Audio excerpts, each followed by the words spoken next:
Bună ziua, socri mici! Bine v-am găsit sănătoși voinici, dar ce vă uitați așa la noi, că nu suntem oameni răi. Că noi să ne lăsați încetul cu încetul să ne dăm cuvântul cu dreptul. Că de mulți și sunt și dese nu le putem spune alese. Că-și tânărul nostru împărat Adi dimineața s-a sculat, fața albă a spălat, chică neagră a pieptănat, murgul său l-a înșeuat și pe el încălicat. Cu trâmbița a sunat, mare oaste adunat.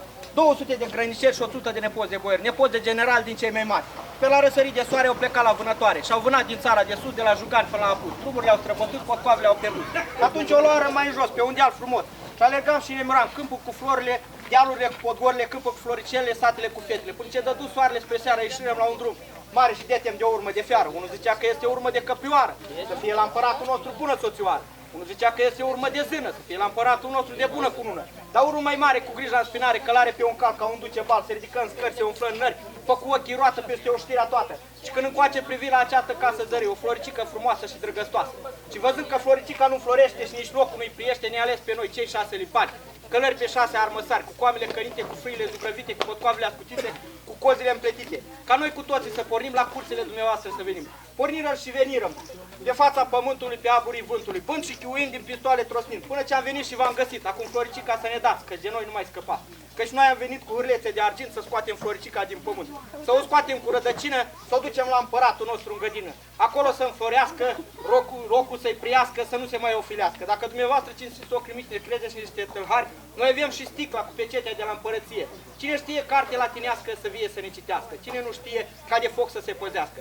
Socri mici nouă să ne aduceți preoți cărturați, să-mi aduceți un preot cu barbă deasă să ne citească cartea aleasă, să nu fie vreo unul cu barbă rară să ne ție până seară, sau să fie vreo unul cu barba cănită să ne rămâie cartea necitită, ci să fie unul cu barba ca fusul să ne dea în curând răspunsul, căci răspunsul nostru este 6 pahare de vin, 6 năprave de in, cu sute cu flori și arnici cum se găsește pe aici. Poate să fie de strămătură, numai să fie de vorbă bună, poate să fie de mătasă, dar să fie la domnișoara mireasă din casă, ca nu cumva să pățim noi rușine, că atunci o fi și rușinea noastră și necinstea dumneavoastră.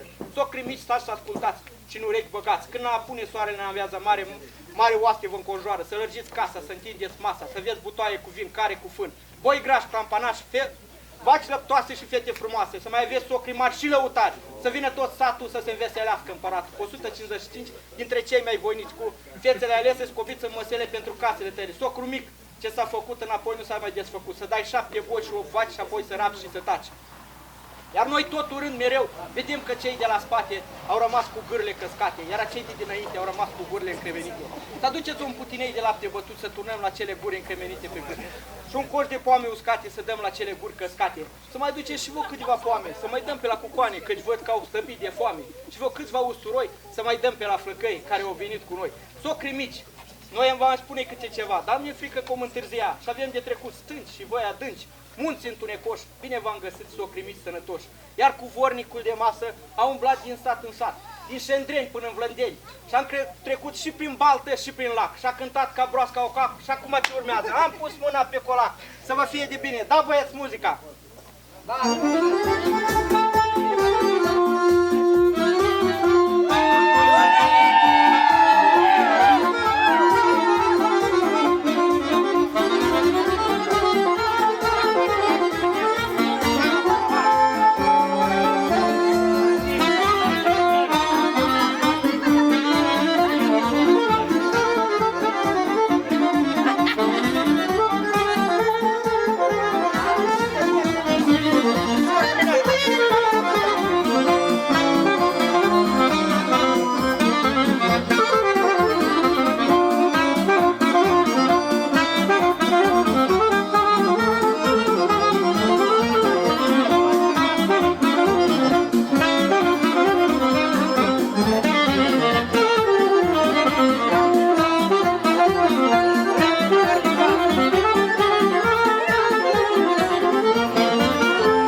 Nu vrei să o caut?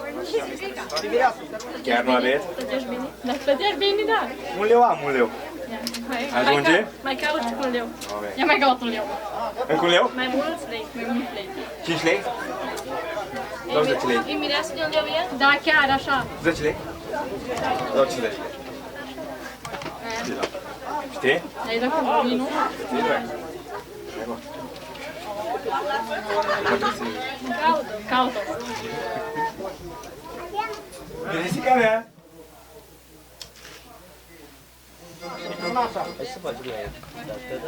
Păi, puteți să cântați de voi, de acum.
Dar nu vreți?